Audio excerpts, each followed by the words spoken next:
মল্লিকা নাগিন চিৎকার দেওয়ার সাথে সাথেই মেঘ রাক্ষস লেজ নিয়ে অদৃশ্য হয়ে যায়।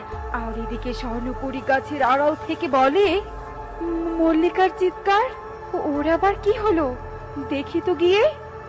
স্বর্ণপরী মল্লিকা নাগিনের কাছে আসে আর লেজের কাছে পড়ে থাকা রামদা হাতে তুলে নিয়ে কাঁদতে থাকে। হে হে, এসব কি করে হলো মল্লিকা?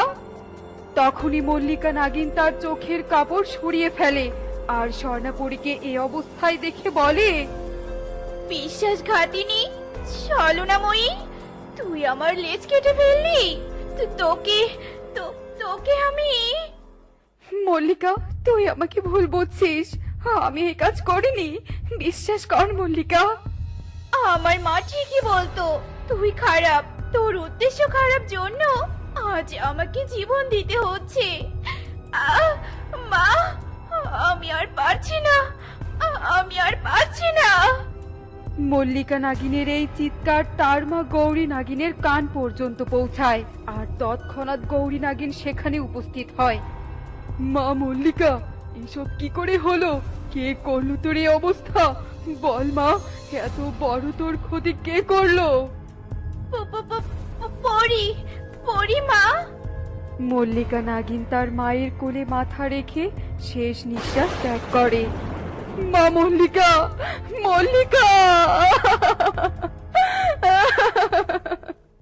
বিশ্বাসঘাতিনী, তুই আমার মেয়েকে আমার কাছ থেকে কেড়ে নিলি, ছাড়বো না, তোকে আমি ছাড়বো না। তুই আমার মেয়ের লেজ কেটেছিস, এবার আমি তোর টানা কেটে নিব, টানা কেটে নিব। গৌরী নাগিন জাদু করে জাদুই রশি দিয়ে স্বর্ণাপরীকে বাঁধে আর স্বর্ণাপরীর হাতে থাকা রামদাটা জাদু করে তার হাতে নিয়ে আসে। মাসি, আমার কথাটা শোনো, আমি মল্লিকার কোনো ক্ষতি করিনি, আমার ডানা কেটো না মাসি, কেটো না। গৌরী নাগিন স্বর্ণাপরীর কোনো কথা না শুনে সামনের দিকে এগোতে থাকে। না না, থেমে যাও মাসি, থেমে যাও, না মাসি, থেমে যাও, দয়া করো মাসি, আমার উপর দয়া করো। স্বর্ণাপরী এভাবে আকুতি মিনতি করতে থাকে।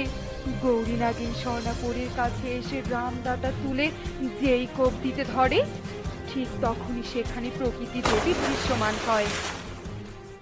দাঁড়া গৌরী, তা জেনে না দেখে অন্যায় করতে যাচ্ছিস। তোর মেয়ের লেজ স্বর্ণাপরী নয়, বরং মেঘ রাক্ষস কেটে ফেলেছে।